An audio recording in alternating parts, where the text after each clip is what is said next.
여러분은 한동훈이라는 사람을 언제 처음 아셨습니까? 유시민이 한동훈이 노무현 재단 계좌를 훔쳐봤다 막 하고 이 뻥치고 다닐 때, 그때 한동훈이 유시민을 명예훼손으로 걸면서 그때 처음 보신 분들이 많을 텐데, 사실은 그 전에 MBN에서 판도라라는 프로그램이 있었는데, 지금도 하나요? 판도라가? 그때 정봉주가 거기 패널이었어요. 낙곰수 정봉주. 걔가 거기 출연해서 막 자랑스럽게 한 얘기가 있습니다. 왜냐면 뭐라고 했냐면 이 우리 쪽에는 지금 검찰에는, 왜냐면 그때는 문재인 정부였으니까, 검찰에는 한동훈이라는 천재 검사가 있다. 이 사람이 얼마나 그 수사를 잘하는 줄 아냐 하면서 마치 한동훈이 자기 편인 것처럼, 자기네들 편인 것처럼 엄청나게 칭찬을 했어요. 그때 한동훈 검사라고 하면서. 저는 그때 처음 들었거든요, 한동훈이라는 사람의 존재를. 근데 퍽이나 니네 편을 들겠냐 한동훈이. 그러니까 옳은 사람들의 편을 들고 정의의 편을 들지 니네 편을 들겠냐 해서 자기네 편 안 드니까 계속 좌천시켜버린 거 아니에요. 그리고 대중의 눈에 딱 들어온 건 2022년 1월 27일. 그러니까 문재인 정부에서 한동훈이 계속 4번 자천당하잖아요. 계속 자천을 당해서 사법연수원에 가 있을 때, 그때 이제 유시민을 명예훼손으로 고발하면서 처음 언론의 주목을 받죠. 거기에 한동훈이라는 사람의 특징이 다 들어가 있습니다. 한번 같이 볼게요. 물론 저는 유시민 씨나 노무현 재단에 대해서 계좌 추적을 한 사실이 전혀 없습니다. 그러나 우선 분명히 해둘 것은 유시민 씨든 그 누구든 간에 죄가 있으면 법에 따라 수사하는 것이 민주주의고 법치주의라는 점입니다. 있지도 않은 자기 계좌 추적에는 1년 반 동안 그렇게 공개적으로 분노하던 유시민 씨가 정작 전 국민을 불안에 떨게 하는 민간인 사찰에 대해서는 아무 말도 하지 않습니다. 유시민 씨는 자기 스스로를 어용지식인이라고 했습니다. 지식인의 사명이 약자의 편에서 권위와 권력을 비판하는 거죠. 그렇기 때문에 유시민 씨가 말하는 어용지식인이라는 말은 마치 삼겹살 좋아하는 채식주의자라든지 친일파 독립투사라는 말처럼 그 자체로 대단히 기만적입니다. 저는 지식인이 어용 노릇하기 위해서 권력의 청부업자 역할을 하는 것이 논란의 여지 없이 세상에 유해하다고 생각합니다. 저도 유시민 씨처럼 권력의 뒷배 있고 추종 세력까지 있는 힘센 사람과 맞서는 것이 힘들고 부담스러운 건 사실입니다만, 제가 지금 이렇게 공개적으로 싸워서 이기지 않으면 유시민 씨나 그런 유사품들이 앞으로도 지금까지 그랬던 것 이상으로 권력과 거짓 선동으로 약한 사람들을 더 잔인하게 괴롭힐 겁니다. 저는 이렇게라도 싸울 수 있지만 힘없는 사람들은, 힘없는 국민들은 악소리 못하고 당할 수밖에 없을 겁니다. 그렇기 때문에 제가 지금 이렇게 나서서 대신 싸우려 하는 겁니다. 네, 멋있죠. 저기에 한동훈의 특징이 다 들어가 있습니다. 저 인터뷰에. 제가 보기엔 그래요. 일단 유시민이 책 내고 방송 출연하면서 자기를 어용지식인이라고 포장하고 다녔죠. 그게 무슨 자기 딴엔 재밌나 봐요, 그런 표현이. 근데 그 어용지식인이라는 말의 그 모순을 삼겹살 좋아하는 채식주의자, 친일파 독립투사 이런 식으로 한 방에 그냥 공격으로 날려버립니다. 정말로. 그 다음에 마지막에 마지막 멘트가 너무 인상 깊더라고요. 우리 국민들은 유시민이나 이런 권력에 뒷배 있는 사람들이 저렇게 괴롭히면 우리 힘없는 국민들은 악소리도 못 내고 당할 거 아니냐. 그래서 자기라도 대신 싸우려고 한다. 이 멘트가 너무 인상적이에요. 저 인터뷰가 굉장히 화제였습니다. 그래서 많은 사람들이 아마 한동훈 대표 하면 이 영상으로 처음 만나봤을 거예요. 그해 2022년도에 대통령 선거가 있었고 윤석열 대통령이 당선됐고, 그리고 5월 17일 날 한동훈 검사를 무슨 중앙지검장 시킬 것이다, 검찰총장 시킬 것이다, 여러 하마평들이 있었는데, 윤석열 대통령이 놀랍게도 그냥 한 방에 법무부 장관으로 임명을 합니다. 그래서 법무부 장관으로 국회에 어쩔 수 없이 여러 번 출석을 해야 되니까 그때 또 민주당하고 부딪히면서 멋진 모습을 많이 보여줬죠. 그건 너무 많고 길고 해서 옛날에 저희가 한동훈 대표만 만나면 빤스런하는 민주당이라고 해서 쇼츠를 만들어 놓은 게 있어서요. 그거 한번 보시고 갈게요. 이건 어떤 상황이었냐면, 이제 김우겸이나 김남국이나 최강욱이나 권인숙 이런 애들 이미 한두 번씩 다 깨지고 난 이후에 이후에 민주당이 한동훈 대표하고 말을 안 하려고 합니다. 그 모습을 제가 편집해 놓은 건데요. 한번 볼게요. 네, 그쪽의 일정들이 아시겠습니다. 그렇게 예규에 대해서만 물어봤습니다. 네, 브레이갈란드 네, 국장이었던 알겠습니다. 거고요. 네, 자, 통화하는 자리거든요. 자, 네, 다음 하겠습니다. 다음 답변 드릴까요? 한동훈 아니요, 답변 아니요, 이거 드릴까요? 통계라서요. 국민을 위해서 일하는 아니, 기관입니다. 일하는 거죠. 답변 드릴까요? 아니요. 지금 묻고 있는 거 아닙니다. 거기다 평가하시는 건 제가 의원님 몫이고요. 제가 묻는 거는 자 그러면 답을 하지 말죠. 왜냐면 평판조회가 저희가 적극적 아니 얘기를 들어주셔야 되지 않겠습니까? 제가 상세하게 설명드릴게요. 아니 상세하게 설명하지 말고 네 아니라고 말씀해 주세요. 말을 안 하겠다는 문제지만 제가 장관님 그 충분히 당시에 설명 들었으니까 됐고요. 아니 제가 설명 자, 안 했는데 들었다고 말씀하시면 예, 어떡해요? 들었습니다. 괜찮습니다. 저는 반도 안 했는데 괜찮아요? 예, 충분히 들었습니다. 예.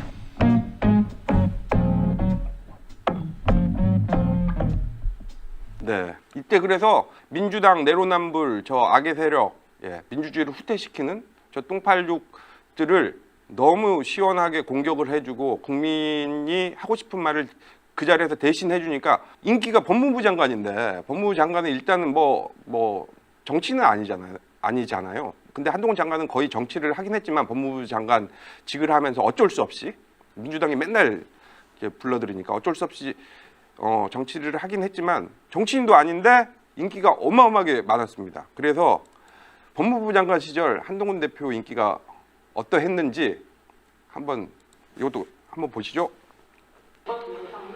까지 다양한 서비스를 제공합니다. 그 밖에도 고용노동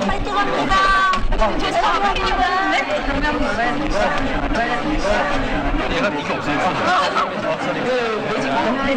나중에 얘기가 나올거든요. 피해자 센터가 나와야 되는데. 내일 수능 아니에요? 이거 보면 기자들 보면 욕해요. 네? 아니 여기 이름 좀 써주세요. 이거 아딸 이름 앞에 천서연. 천서연. 예. 강해요. 제 이름. 딸이 내가 웬만하면 되게 멘탈이 안 흔들리는데 이거 보니까 좀 약간 워낙 잘 해주신 것 같습니다. 네,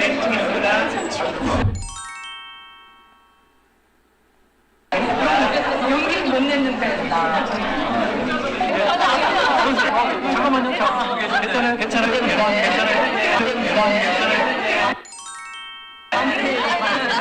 장관님 손 들지 마. 잘하고 계십니다. 응원합니다. 깜찍 마실까요?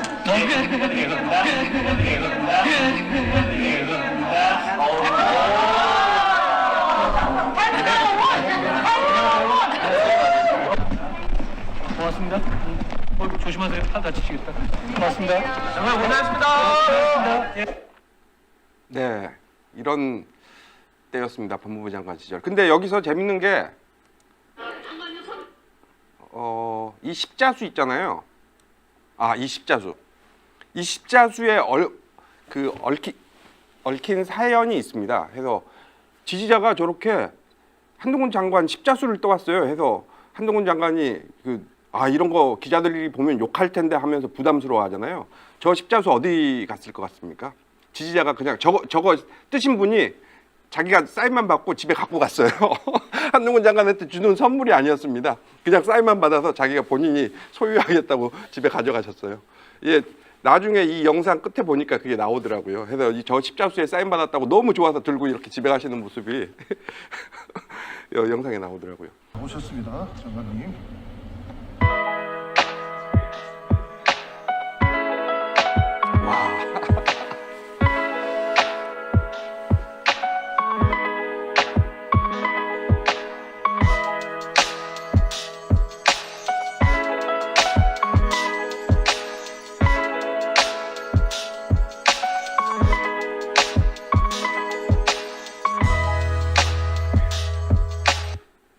네, 슈트핏이 정말 예술입니다. 그렇습니다. 이것도 있었죠. 한동훈 장관이 장관 시절입니다. 이것도 예술의 전당 가서 지지자들을 만났는데 여기다? 여기다 왜 하지? 장관님 보느라 못 봤어요. 일본 분하면서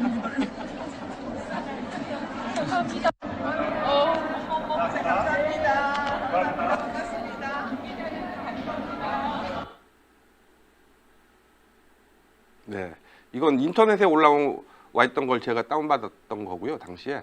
그리고 이렇게 법무부 장관 역할을 잘 하시다가 너무 놀랍게도 23년 11월 18일 대구에 가신 적이 있어요. 대구에 스마일 센터 무슨 개소식 뭐 이런 것 때문에 대구에 가신 적이 갔다가 거기서 행사를 끝나고 동대구역에서 기차를 타려고 기다리죠. 그때 수많은 사람들이 와서 사인을 해달라고 하고 사진을 찍잖아요. 그리고 한동훈 대표가 자주 그 이후에 언급합니다. 정치를 내가 하겠다고 결심한 건 그때 동대구역에서 사진 요청을 했던 그때 그 많은 지지자들 때문이라고. 그때 그 동대구역에서 일이 자기가 정치를 결심을 하게 된 이유라고 자주 말씀을 하셨죠. 그때 사진 찍어주느라고 3시간 동안 기차를 안 타고 계속 사진을 찍어줬습니다. 그때 영상이 잠깐 있는데요. 이것도 한번 보시죠.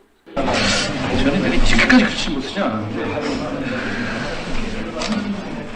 스마일 좋습니다. 고맙습니다. 건강하십시오. 고맙습니다. 감사해요. 근데 나중에 찍어보고 좀 스마일 때문에 나 잘 못 찍어요. 아, 얼굴 반말해. 아닙니다. 제가 앞으로 나갈게요. 감사합니다.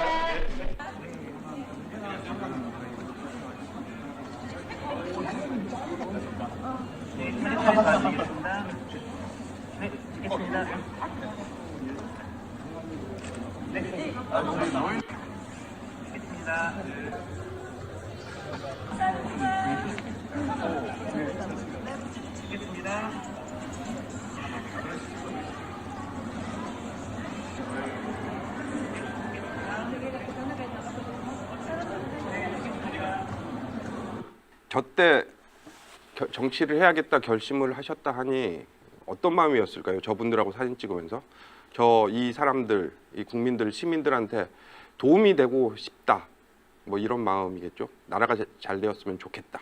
궁금합니다, 진짜로. 저때 어떤 마음이었을지. 그래서 이제 총선이 다가옵니다. 드디어 총선이 다가오죠. 그때 차출이 됩니다. 법무부 장관 한동훈이 이제 국민의힘 비대위원장으로 차출이 되죠. 그러면서 잘하던 법무부 장관직을 관두고 정치에 입문을 합니다. 그때 그 유명한 인터뷰가 있죠. 9회 말 투아웃. 이게 한동훈 인터뷰 중에서 최고였습니다. 비상한 현실 앞에서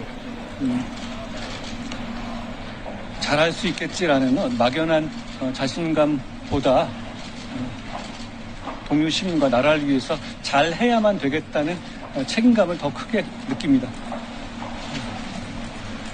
9회 말 투아웃에 투스트라이크면 원하는 공 들어오지 않아도 스트라이크인지 볼인지 애매해도 후회 없이 휘둘러야 한다고 생각합니다.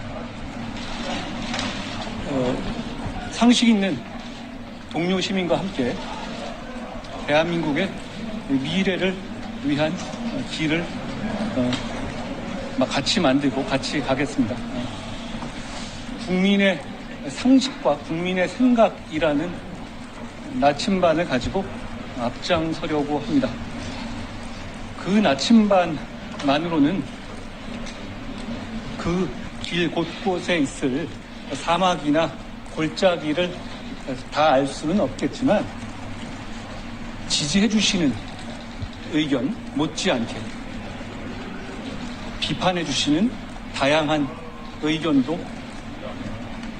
경청하고 존중하면서 끝까지 계속 가보겠습니다. 용기와 헌신으로 해내겠다는 약속을 드립니다. 이제 한동훈 대표의 국민이 먼저입니다. 책이 다들 읽어 보셨을 테니까 다 아시겠지만 저 이후에도 대통령이 사퇴하라 그랬다잖아요.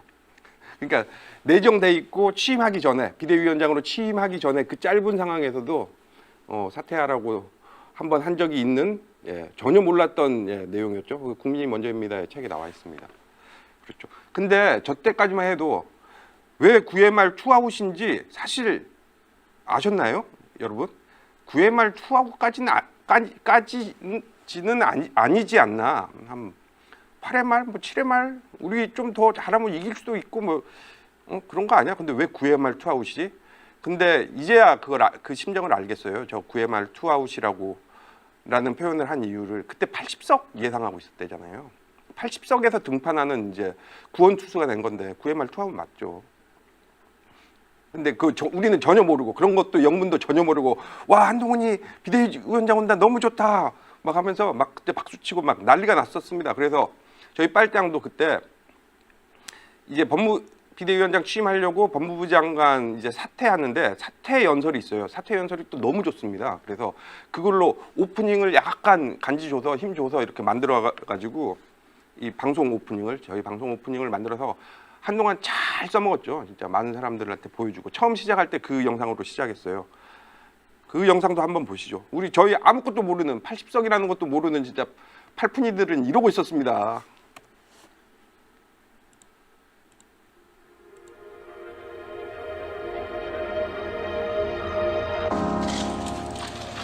세상 모든 길은 처음에는 다 길이 아니었습니다. 많은 사람들이 같이 하면 길이 되는 거죠. 그리고 진짜 위기는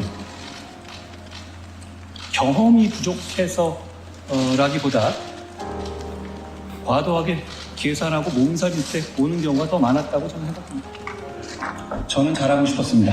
동료 시민들의 삶이 조금이나마 나아지게 하고 싶었습니다. 특히 서민과 약자의 편에 서고 싶었습니다.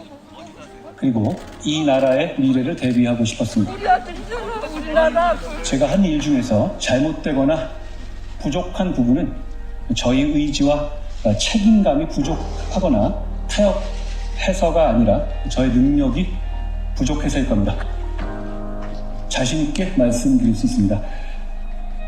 제가 한 일 중에서 국민들께서 좋아하시고 공감해 주시는 일들은 모두 여기 그리고 전국에 계신 동료 공직자들의 공입니다.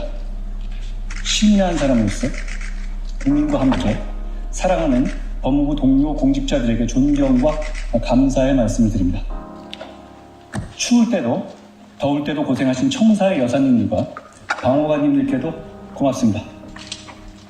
마음으로 응원해 주신 동료 시민들께도 고맙습니다. 고백하건대 저는 여러분과 함께 일할 수 있어서 참 좋았습니다. 행운을 빕니다. 네. 저때 이제 다시 이렇게 돌이켜 보니까 살짝 이제 비장함이 있어요. 한동훈 대표한테. 그 이유가 뭔지 알 것 같아요.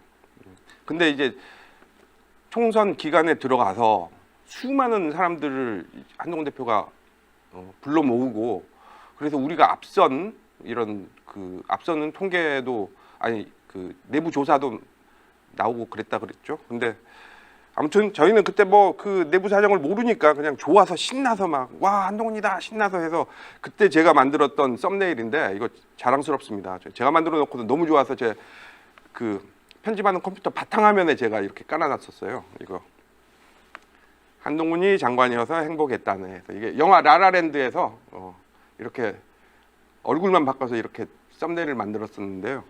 네. 너무 즐겁네요. 생각해 보니까 행복하네요. 당시에. 그런데 한동훈 대표는 굉장히 어려운 상황에서 맡은 거죠. 그리고 우리들은 모르고 있었고 한동훈 장관만 굉장히 힘들었겠죠. 그래서 이런 장면이 나온 것 같아요. 이거 한번 같이 보시죠. 뭐냐면 이제 비대위원장에 취임을 해서 현충원에 인사를 갑니다. 현충원에 인사를 갔는데 대전 현충원이었던 걸로 제가 기억하는데 인사를 가면서 한동훈 대표가 영상 보시면 아시겠지만 가다가 하늘을 2번 올려다봐요.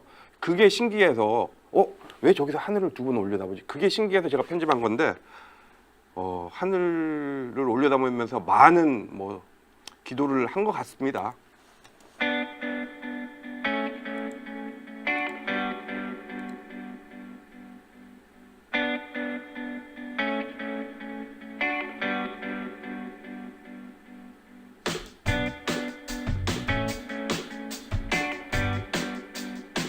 여기 한번 올려다 보시죠.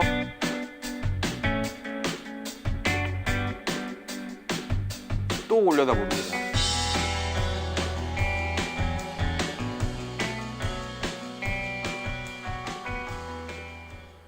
네.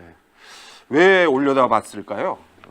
제 이제 영상 하는 사람이니까 영상 하는 사람들은 저런 거 굉장히 잘 캐치해내거든요. 영상 속에서. 근데 특이해서 제가 이걸 편집을 했는데 진짜 지금도 궁금합니다. 저 때 왜 하늘을 올려다 봤을까? 하늘을 올려다 보면서 무슨 생각을 했을까? 아, 정말 80석이라는 그 숫자 앞에서 어떤 각오였을까 생각이 드네요. 그리고 그때 이제 선거운동이 시작되기 전 이제 한동훈 대표의 그 유명한 셀카, 시민과의 셀카가 첫 등장하는 장면이 있습니다.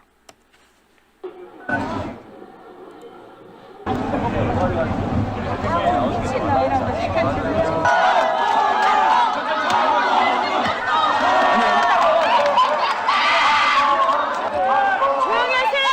마이크를 줘야 되는 거. 메가폰 갖다 대요. 메가폰.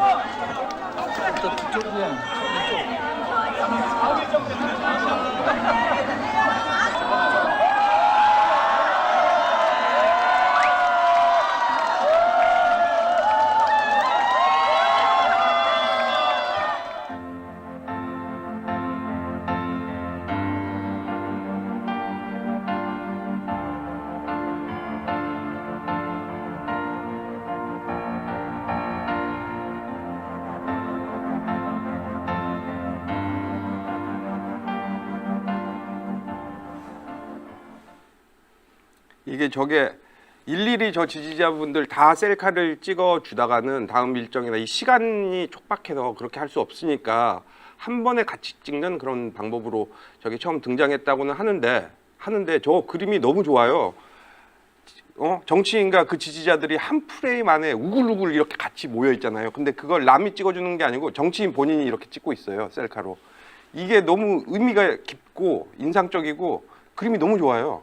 그래서 저 그림을 보고 처음에 깜짝 놀랐습니다. 저도 영상을 다루는 직업인데 와, 저런 그림을 만들어낸다는 게 너무 놀라서 야, 센스가 장난이 아니신 분이죠.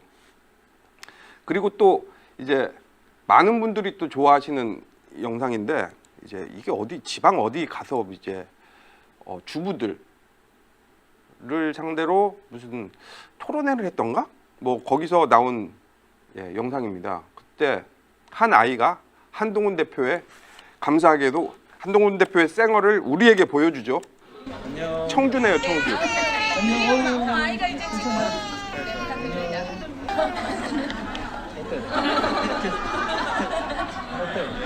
아니야, 아니고 아니야? 진짜 육아하는데 너무 힘들거든요. 몸이 아파서.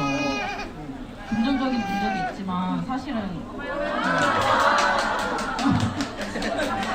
금전적인 문제가 있지만 사실은 노동에 대해서 말씀드리고 싶어요.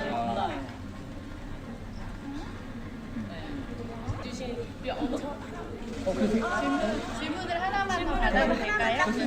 하나만 더 받도록 하겠습니다. 네.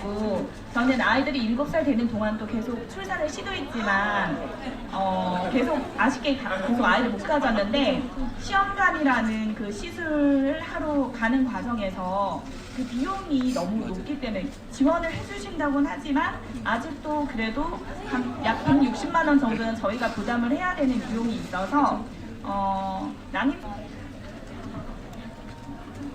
역시 굉장히 중요한 그 정책적인 문제 같아요. 여기 이 치료비의 지원은 복지의 문제가 아니라 어떤 사회 지속성을 위한 생계의 문제로 바라보거든요. 저는 충분히 그 우선순위를 둘 수 있을 거라고 생각하고요.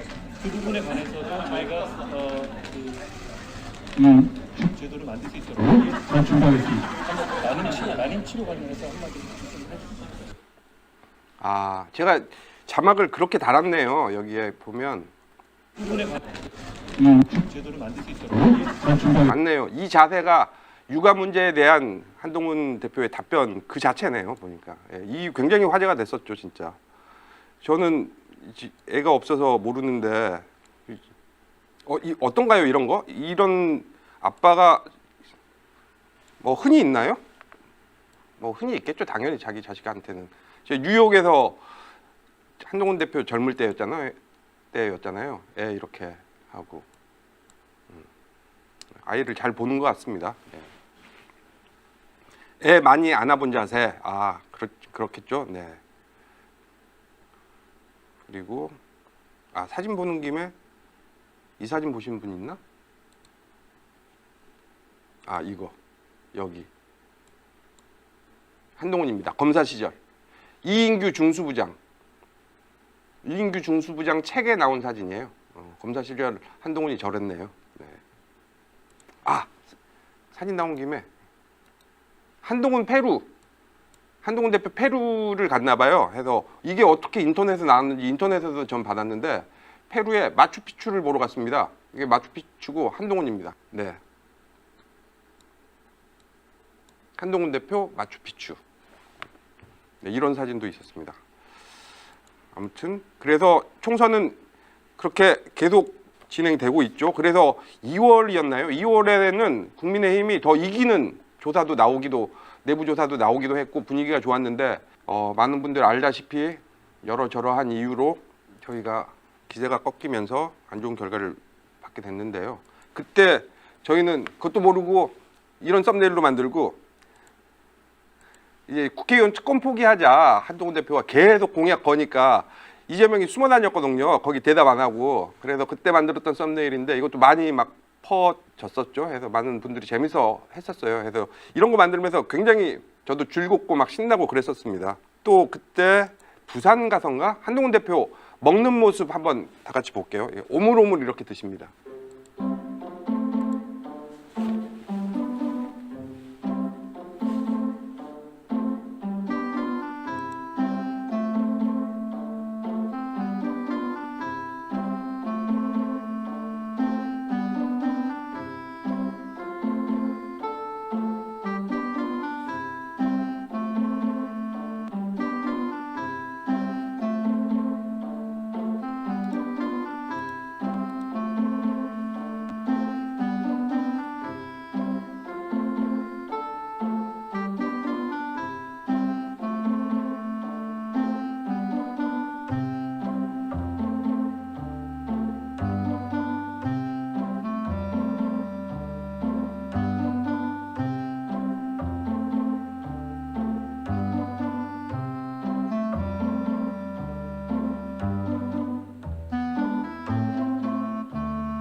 팥고물 훔쳐먹습니다. 팥고물.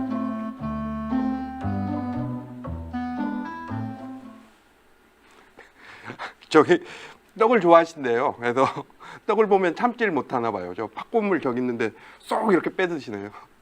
분위기가 좋았어요. 총선 때 처음에는 분위기가 좋아서 또 어떤 영상이 저희가 만든 게 있었냐면 1분 19초네요. 예, 한번 보시죠.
아까 말씀드린 것처럼 한동훈 대표의 저 셀카, 시민과의 셀카가 너무 인상적이고 감동적이어서 그걸 가지고 어떻게 우리가 영상을 만들어서 써먹을 방법이 없을까 해서 만들었던 영상이에요. 금방 보신 게. 그리고 저렇게 총선이 저런 분위기로 계속 잘 될 줄 알았는데 점점 안 되잖아요. 안 되면서 한동훈 대표가 굉장히 노력을 합니다. 그래서 하루에 일정이 정말 수십 개였죠. 수십 개 유세 일정을 다니면서 그러다 보니까 밤에 하는 유세 일정이 많았어요.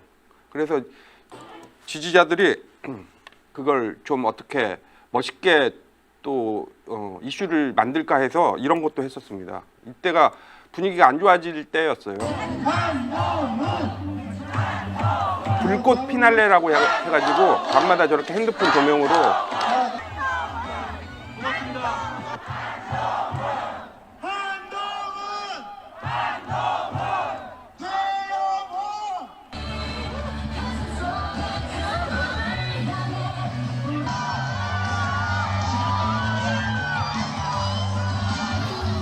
범죄자들을 그 앞에서 방해하지 못하게 치워버리겠습니다. 고맙습니다.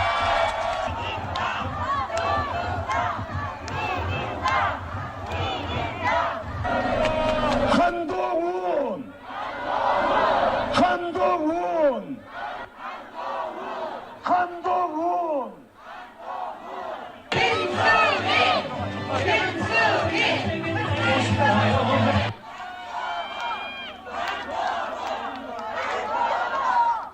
멋있긴 한데 저 때 한동훈 대표는 어떤 심정이었을지 이거 보면 또 알 수 있습니다. 청주인데요. 3월 5일이네요.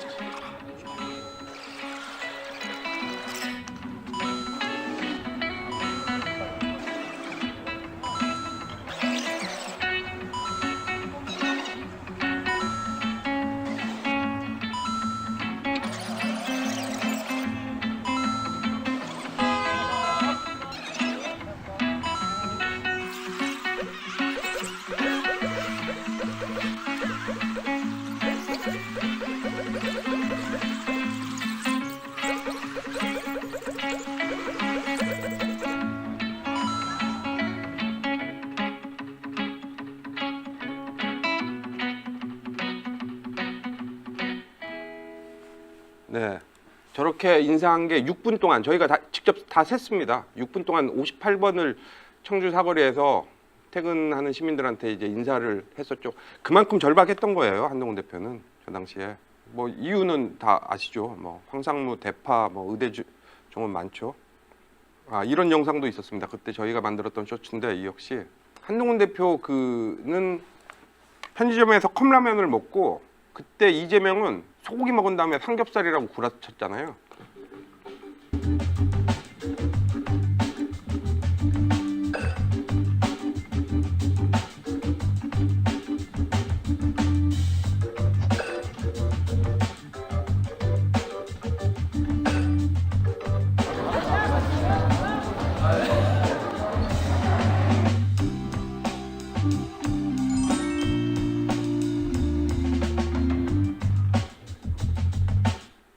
네, 이런 일로 있었습니다.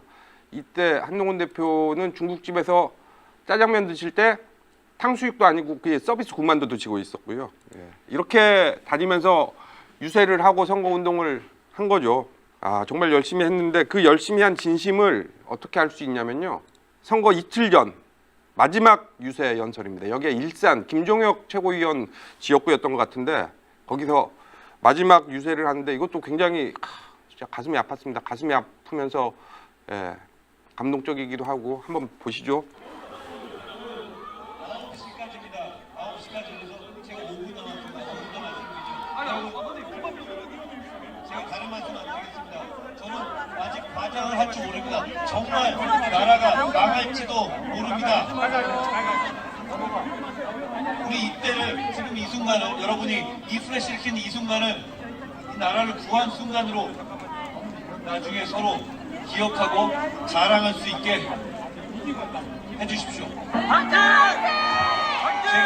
제가 정 이길 수 없고 이긴 게 불가능한 상황이면 여기 오지도 않습니다. 여러분 조금만 더 한 발짝만 더 나서주시면 우리가 이기고 김종혁이 이기고 여러분이 이깁니다. 그리고 대한민국을 구할 수 있습니다. 힘내주십시오. 저희와 같은 팀이 되주십시오. 경기장으로 내려와 주십시오. 저희가 여러분을 지킬 수 있고 대한민국을 지킬 수 있게 해주십시오. 저희가 정말 끝까지 최선을 다해 싸우고 반드시 여러분을 위해서 이기겠습니다. 김종혁!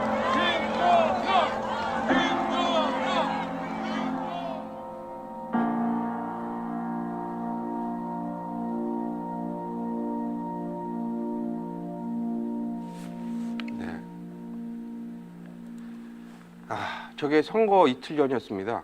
그 당 내부에서는 처참하게 깨진다는 사실을 그 자료를 받아봤겠죠 이미. 근데도 이제 선거 이틀 전 마지막 유세까지 저렇게 온 힘을 다 쏟으면서 저러고 있었던 거죠. 그리고 결국은 총선에서 108석으로 참패를 하고요. 한동훈 대표가 비대위원장을 사퇴를 합니다.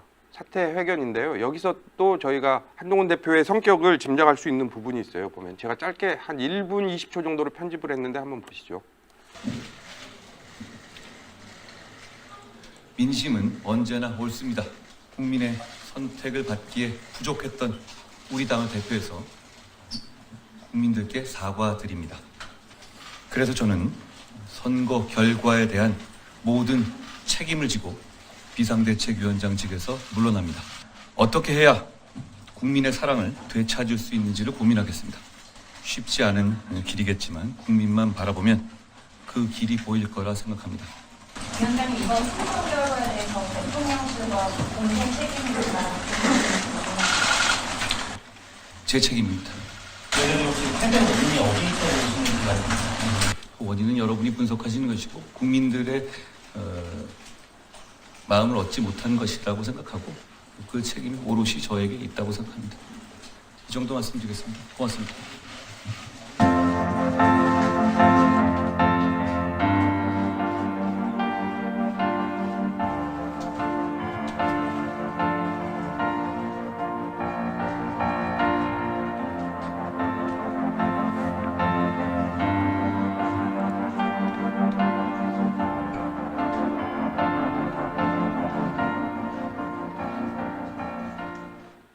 기자들이 질문을 하죠. 대통령실 책임이냐 한동훈 대표 책임이냐라고 하니까 제 책임입니다 라고 얘기하고 기자가 또 질문을 하니까 올곧이 제 책임입니다 라고 모든 그 책임을 자기가 덤태기를 쓰죠. 그래서 한동훈 대표는 저게 언제였지? 4월 12일이었나? 아무튼 뭐 저렇게 떠납니다. 저희 시야에서 사라졌죠. 그리고 많은 사람들이 한동훈 대표를 그리워하고 막 그랬을 때 총선이 끝나고 전당대회가 열리면서 다시 한동훈 대표가 전당대회에 나오시죠. 그러면서 이제 저희의 갈증이 좀 풀리는데 그때 나왔던 게 이 F4 이것도 굉장히 좋아하는 사진입니다. 여러분들 싫어하는 사람이 있어서 있으실지 모르겠지만 굉장히 저 좋아하는 사진이에요. 왜냐하면 정치인들이 이렇게 이미지로 승부를 거는 이미지 중요하거든요, 사실은. 근데 그림이 너무 좋아요. 그래서 박정훈 의원 저 웃는 표정 봐요, 정말. 그래서 전당대회에 등장을 합니다. 전당대회에 등장을 하고 이제 한동훈 너 왜 벌써 나오냐? 너 아니면 지금 나가면 죽는다. 지금 나가지 말고 저기 숨어 있어라. 막 여러 사람들의 막 많은 얘기가 있었는데 그걸 한동훈 대표가 한마디로 정리를 합니다. 이 폭풍이라는 정호승 시인의 폭풍이라는 시를 가지고 와서 한마디로 정리를 하죠.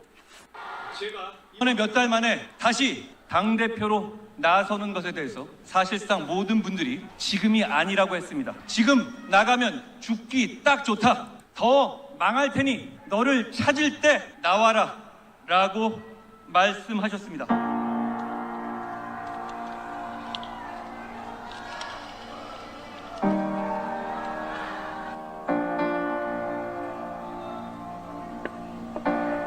폭풍이 지나가기를 기다리는 일은 옳지 않다.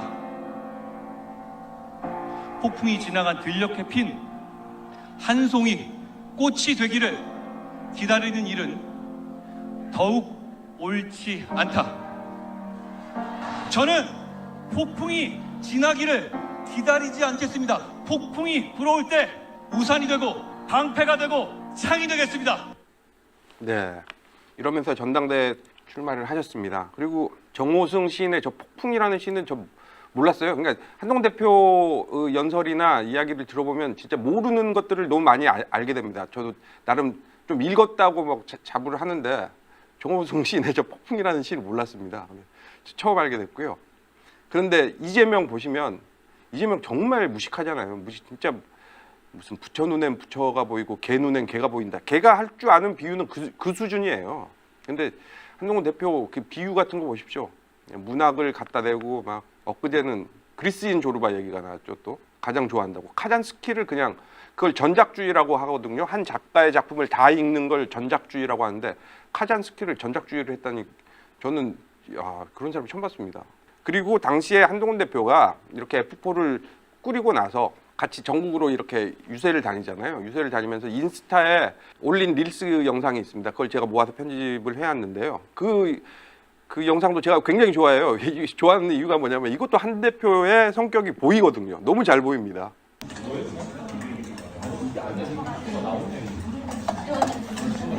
장현님 물회를 안 드시는 이유는 뭐예요?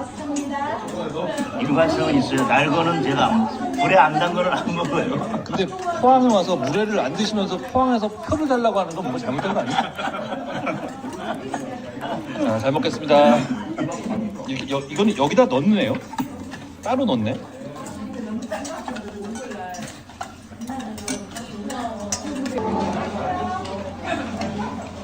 부산입니다.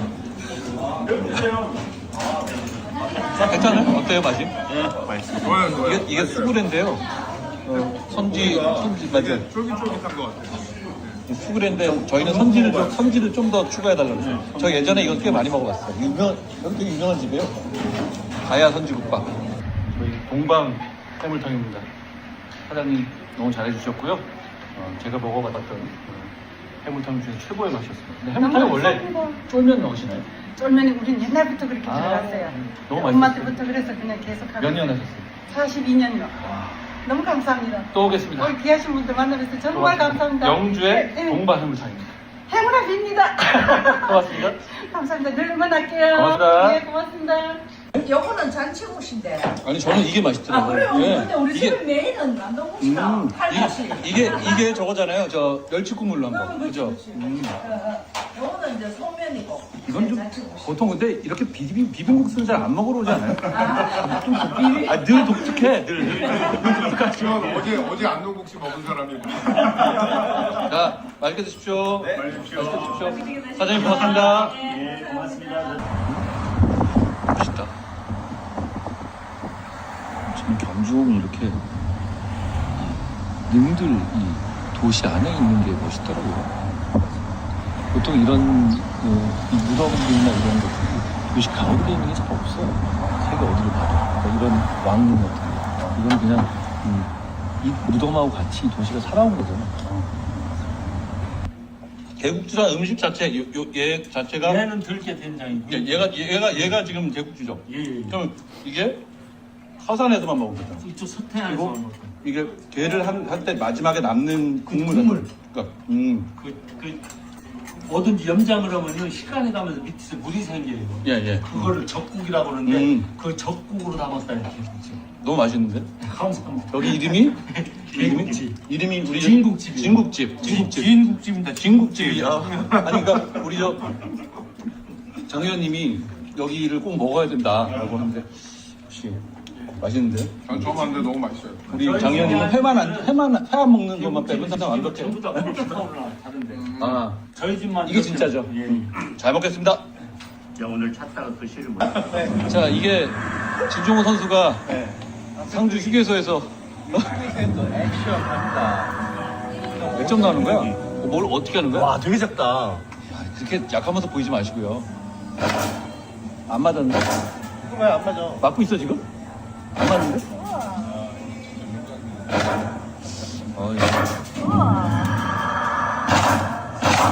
그때 하나도 안 맞아요. 네, 안 맞아. 사기야, 사기. 뭐야 이거? 누가 사기야? 권총 아니라서 혹시 권총이 아니라서 안 된다 이런 얘기 하지 말고.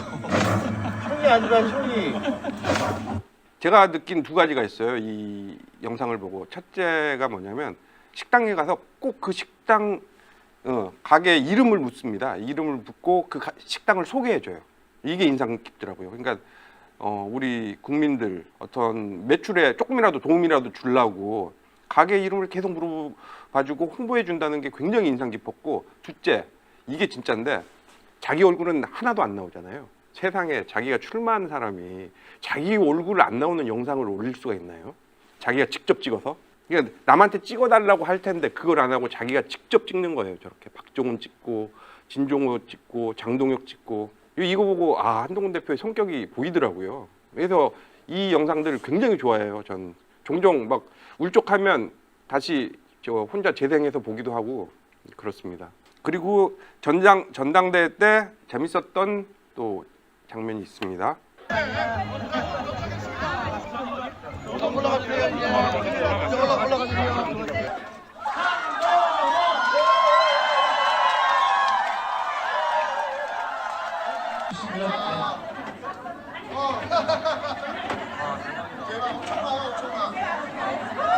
여러분이 이 뜨거운 여름에 이렇게 어렵게 모여주신 이유가 제가 특별히 이뻐서가 아니란 걸 잘 알고 있습니다. 여러분은 제가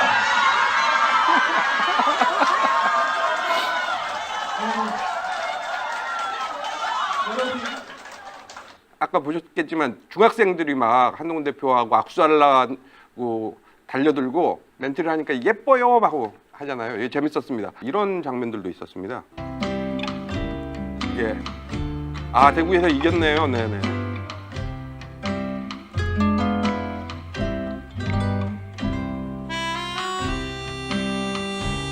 이게 뭐냐면 비가 오니까 한동훈 대표가 직접 우산 수발을 해요. 이런 장면 정치인한테 이런 장면 보신 적 있습니까?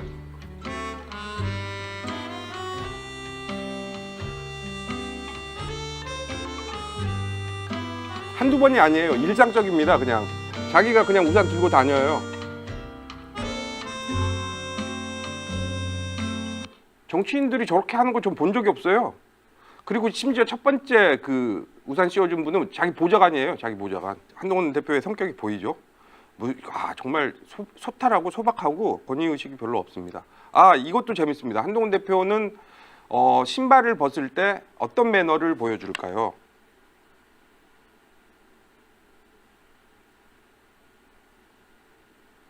네, 이것도 한동훈 대표의 신발 매너라고 해서 인터넷에 돌아다니던 짤 제가 갖고 온 건데요.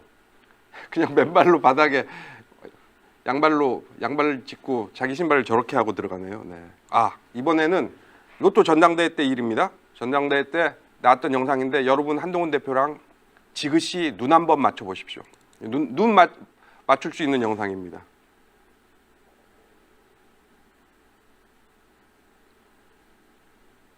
한 번 더 맞추시겠습니까?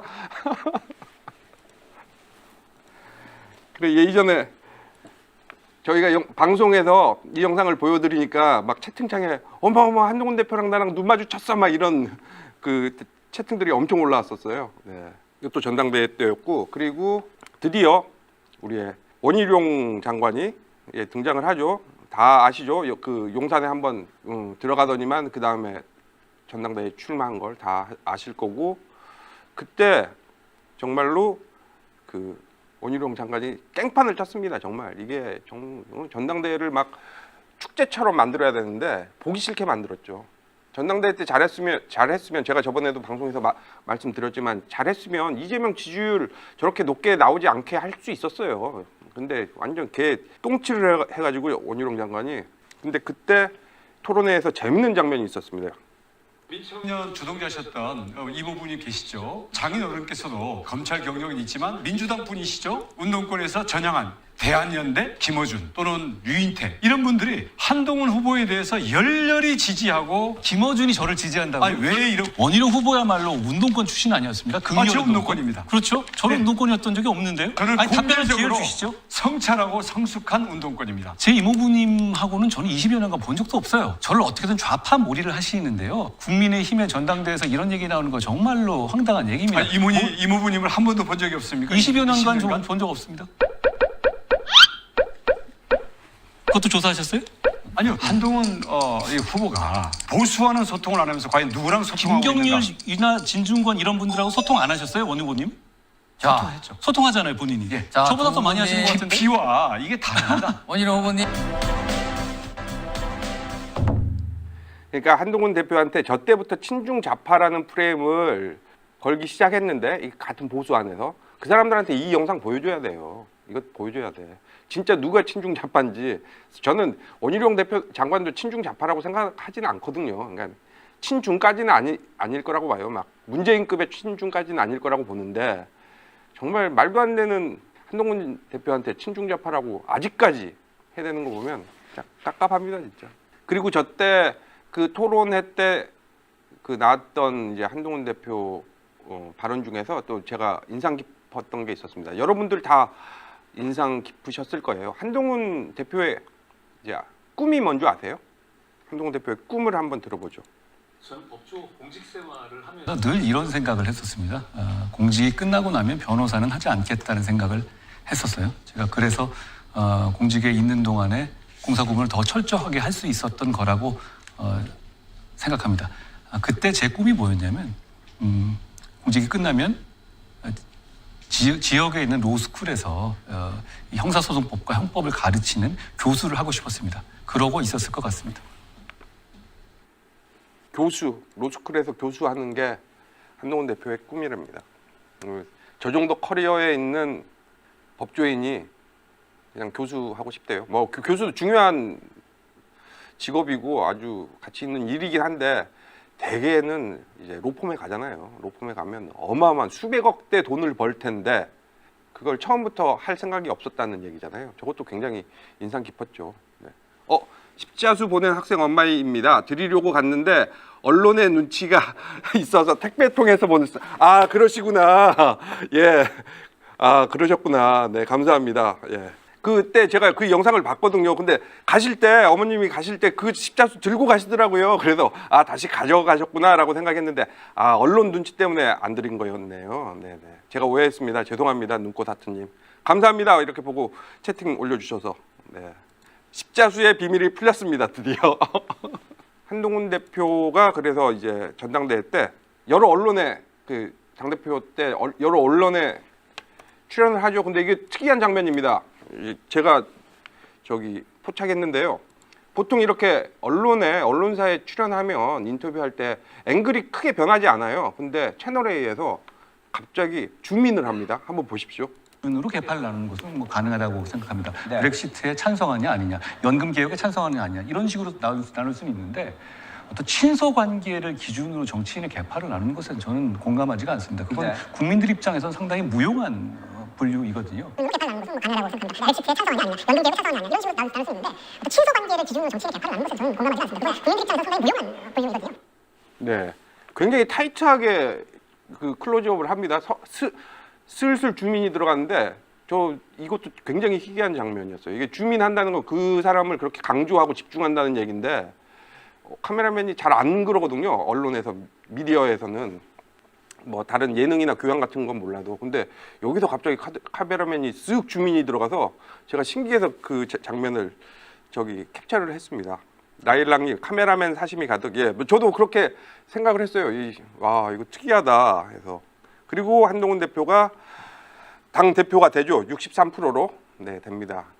그래서 이것도 간지 짤이라고 해서 인터넷에 당 대표 당선되고 돌아다니던 건데 와, 흑백으로 빼놓으니까 정말 예, 인터넷에서 하는 말로 간지 잘잘이네요, 진짜.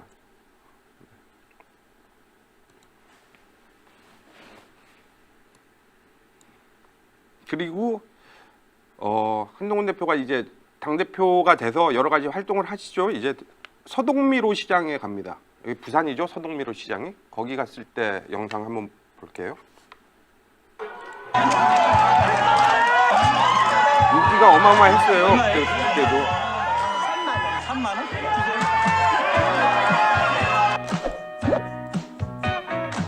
아, 이거 다시 봐야 됩니다.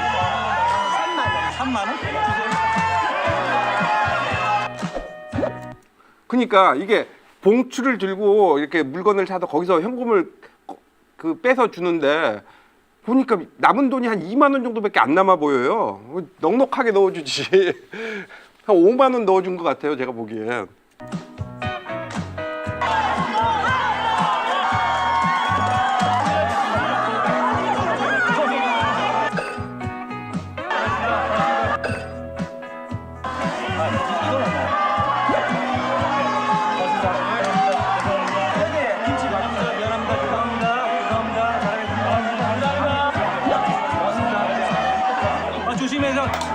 앞에 안 다치게. 미안합니다.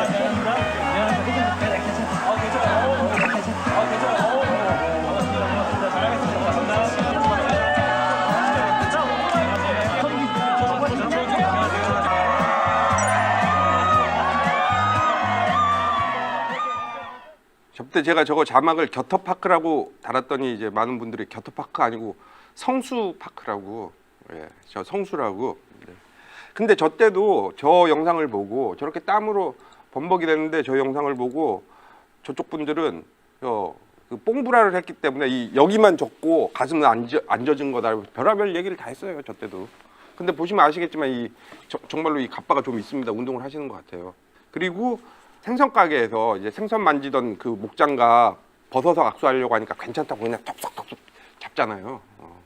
그런 모습들이 서탈했죠. 예. 그리고 한동훈 대표가 당대표 때 했던 이거 한번 보시죠. 한동훈 대표가 못하는 게 있습니다. 축구.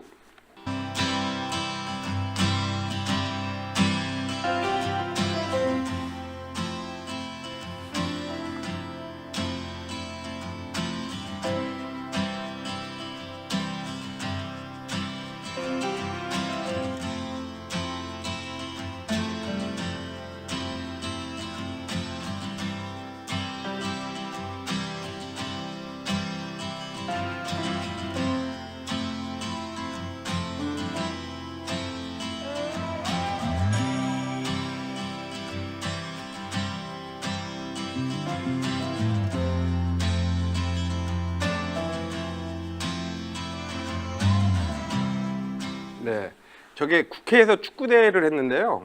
그때 한동훈 대표는 선수로는 뛰지는 않고 시축을 했어요. 시축을 하러 가서 이제 찍힌 영상인데 보니까 이제 그 축구공을 발끝으로 차는 거 보니까 아까 우원식 차는 거랑 달랐잖아요. 우원식은 볼을 좀 차봤습니다.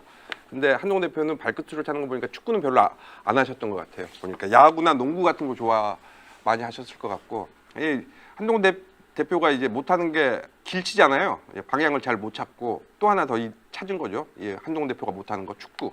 방향 못 찾는 거 축구. 이게 한동훈 대표의 약점입니다. 네.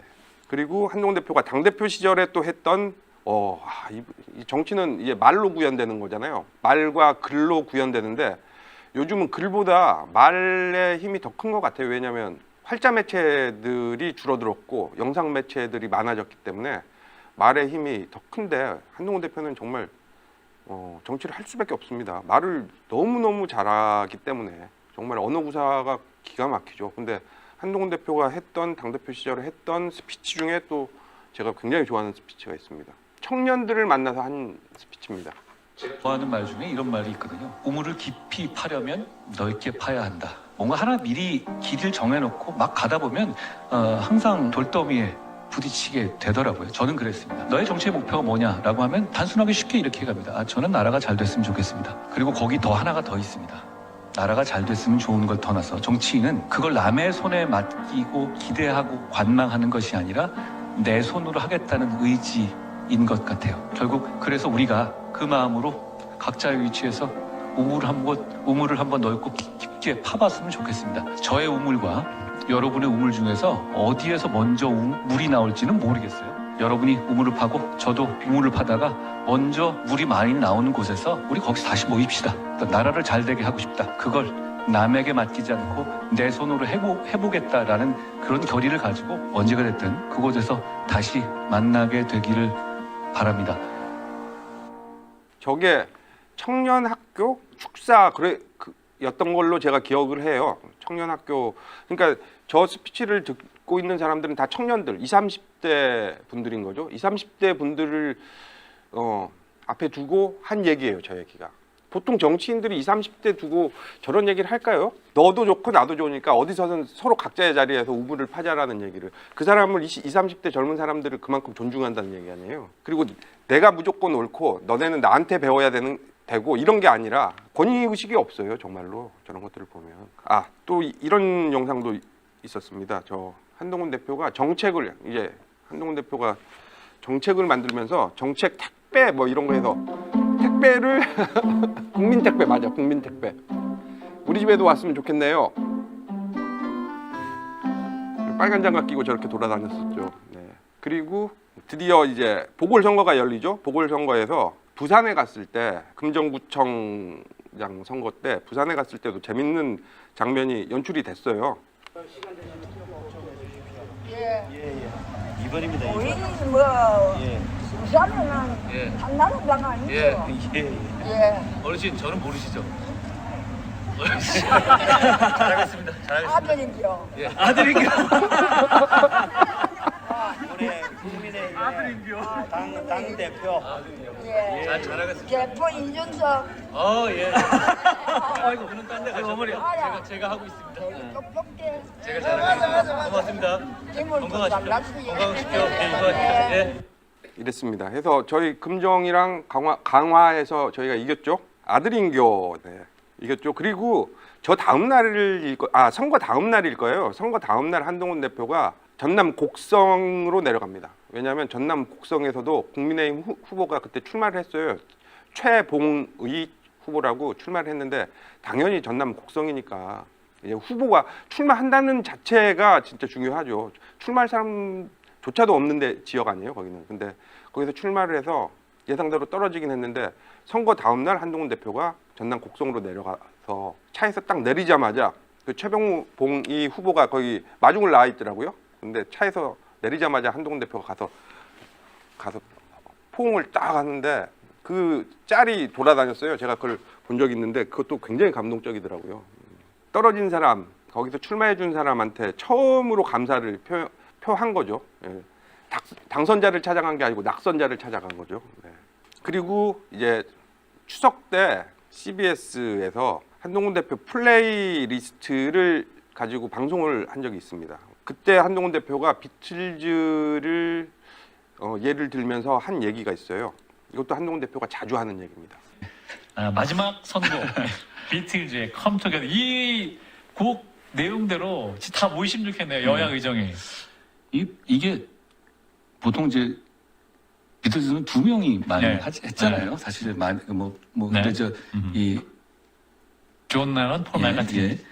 조지 해리슨도 굉장히 훌륭한 작곡가고 연주가였지만 이 둘이 많이 했는데요. 이건 이제 존 레논이 이 보컬을 했던 곡이잖아요. 네. 근데 존 레논이 폴 맥카트니한테 이런 얘기를 했다고 해요. 너는 왜 이 절벽 앞에 와서 뛰어내리지 않냐? 뭐 이런 얘기를 했다고 해요. 둘이 성격이 그만큼 달랐던 거죠.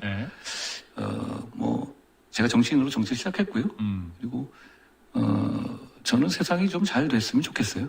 그런 마음으로 시작됐고, 나라가 잘 됐으면 좋겠고, 또 국민들이 잘 됐으면 좋겠고요. 그걸 위해서 또 절벽에 뛰어내려야 될 상황이 되면 주저하지 않고 뛰어내려 보려고 합니다. 의미심장합니다. 아닙니다. 그냥 갑자기 생각난 말이고요. 이 곡처럼 함께 좋은 길로 갈 수 있었으면 좋겠습니다. 절벽 얘기를 자주 하시죠. 결심을 하고 행동해야 될 때가 오면 그게 절벽이라도 뛰어내리겠다라는 말씀을 자주 하십니다. 저 표현을 자주 하는데 한동훈 대표가 법무부 장관 때부터라고 치면 한 3년? 짧죠. 정치인으로서 평가하기엔 짧은 기간인 건 맞습니다. 근데 그동안에 단 한 번도 사심을 본 적이 없어요. 저는. 여러분들도 본 적이 없을 겁니다. 그런 사심을 보여준 적이 없으니까. 왜냐하면 홍준표 같은 경우에는 무슨 얘기를 하거나 뭔 행동을 하면 얘 뒤 꿍꿍이가 읽히잖아요. 잔머리가. 저건 뭐 다음 대권에서 어떤 포지션을 하기 위해서 뭐 저런 얘기를 하고, 오세훈도 마찬가지고요. 뭐 이재명은 뭐 말할 필요도 없이 거의 많은 정치인들이 항상 어떤 행동과 말을 할 때 그 뒤에 꿍꿍이들이 있습니다. 그리고 그게 많은 유권자들한테 읽혀요.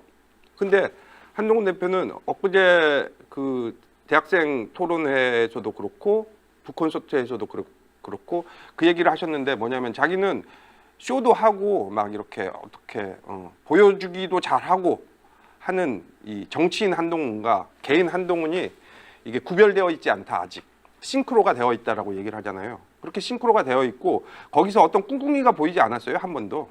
네. 그래서 제가 저희 빨대왕이 한동훈 대표를 지지하는 거고요.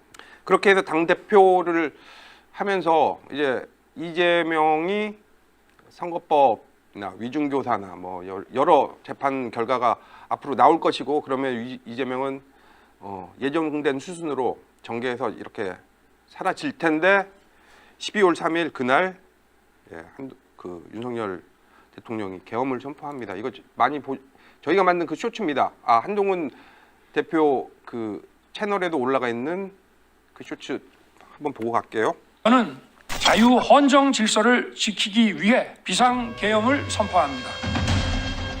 대통령이 비상계엄을 선포했습니다. 비상계엄을 반드시 막아내겠습니다. 국민께서는 안심해 주시기 바랍니다. 국민 여러분, 국회로 와 주십시오. 우리의 힘만으로는 부족합니다. 국회를 지켜주셔야 합니다.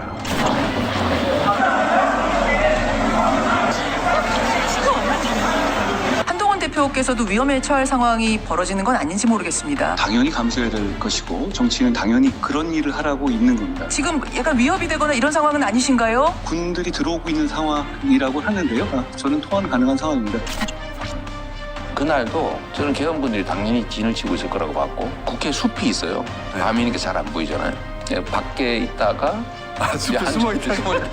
148명이 모이는 순간 들어가자. 왜냐하면 위험에 노출된 시간을 최소화해야 되니까. 네. 저렇게 계엄을 막는 게 맞죠. 계엄을 어떻게 찬성을 할 수가 있습니까? 그리고 국민이 먼저입니다. 여러분 다 읽으셨겠지만 그 과정 상황이 잘 나와 있잖아요. 우리 민주주의를 망치는 일이죠. 저 계엄이라는 건.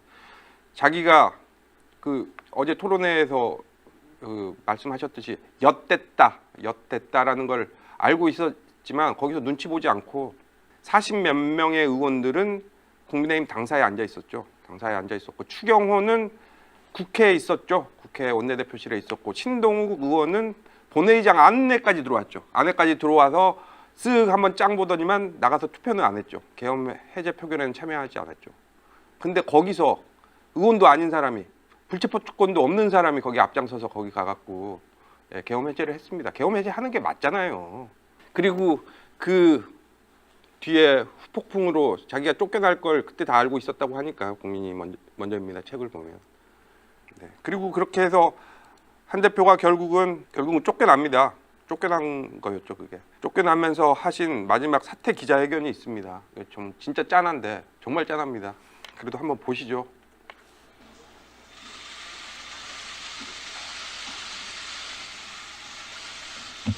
국민의힘 당 대표직을 내려놓습니다. 최고위원들의 사퇴로 최고위가 붕괴되어 더 이상 당 대표로서의 정상적인 임무 수행이 불가능해졌습니다.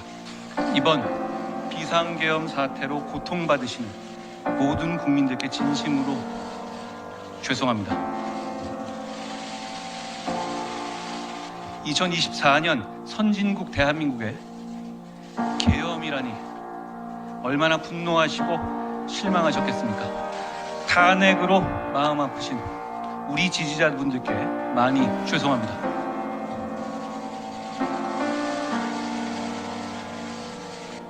탄핵이 아닌 이 나라에 더 나은 길을 찾아보려 백방으로 노력했지만 결국 그러지 못했습니다. 모두가 제가 부족한 탓입니다. 미안합니다. 여러분, 우리 국민의힘은 12월 13일 밤 당대표와 의원들이 국민과 함께 제일 먼저 앞장서서 우리 당이 배출한 대통령이 한 불법 계엄을 막아냈습니다. 헌법과 민주주의를 지켰습니다. 저는 그것이 진짜 보수의 정신이라고 생각합니다. 제가 사랑하는 국민의힘의 정신이라고 생각합니다. 우리가 부정선거 음모론자들, 극단적 유튜버들 같은 극단주의자들에 동조하거나 그들이 상업적으로 생산하는 공포에 잠식당한다면 보수의 미래가 없을 겁니다. 그날 밤 계엄을 해제하지 못했다면 다음 날 아침부터 거리로 나온 우리 시민들과 우리 젊은 군인들 사이에 유혈 사태가 벌어졌을 수 있습니다. 그날 밤 저는 그런 일을 막지 못할까봐 너무나도 두려웠습니다. 아무리 우리 당에서 배출한 대통령이 한 것이라도 우리가 군대를 동원한 불법 계엄을 옹호하는 것처럼 오해받는 것은 산업화와 민주화를 동시에 해낸 이 위대한 나라와 그 국민을, 보수의 정신을, 우리 당의 빛나는 성취를 배신하는 겁니다. 그제 의총장에서 일부 의원들의 격앙된 사퇴 요구를 받고 나올 때 어느 젊은 기자 한 분이 제가 당대표에서 쫓겨나는 이유가 된 이번 탄핵 찬성을 후회하느냐고 물었습니다. 잠깐 동안 많은 생각들이, 그리고 제 인생의 많은 장면들이 스쳐갔습니다. 마음 아프신 우리 지지자분들 생각하면 참 고통스럽지만 여전히 후회하지 않습니다. 저는 어떤 일이 있어도 대한민국과 주권자 국민을 배신하지 않기로 약속했기 때문입니다. 하지만 계엄이 잘못이라고 해서 민주당과 이재명 대표의 폭주와 범죄 혐의가 정당화되는 것은 절대 아닙니다. 이재명 대표 재판의 타이머는 멈추지 않고 가고 있습니다. 얼마 안 남았습니다. 국민들께 감사드립니다. 비판해 주신 국민들께도 감사드립니다. 당원 동지들과 우리 당직자들께도 감사드립니다. 나라가 잘 됐으면 좋겠습니다.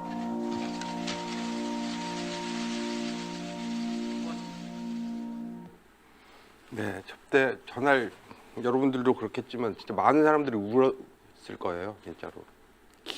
굉장히 길거든요, 저 영상이. 근데 길게 느껴지지 않고 제일 마지막에 마무리한 문장이 나라가 잘 됐으면 좋겠습니다 잖아요. 네, 많은 사람들이 가슴 아파했죠, 진짜로. 얼마나 속이 상했는지 모릅니다. 12월 달에. 그리고 저렇게 사퇴 기자회견을 하고 나가서 이제 차 타고 집으로 가는데 지지자분들이 국회에서 막 차를 막습니다. 그래서 잠깐 나와서 했던 이제 스피치가 있어요. 오디오 상태가 안 좋은데 살려보려고 했는데 뭐 상태가 안 좋긴 한데 한번 보시죠.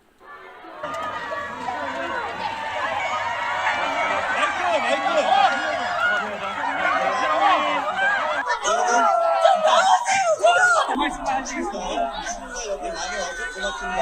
여러분, 저는 괜찮습니다.